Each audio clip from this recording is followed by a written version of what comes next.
Hi! Did you miss me? Today, we're going to learn two distinct sounds of letter O. Short O and the long O. Short O is for octopus, oblong, online. You can hear it too from the words from, top, mom, son, and mop. Not the map from the Dora the Explorer, okay? Now for the long O is for oval, oak, own.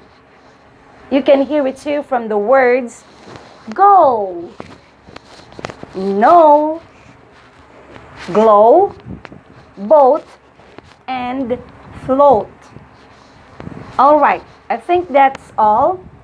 Thank you for watching and please don't forget to subscribe, okay? Bye now. Mwah.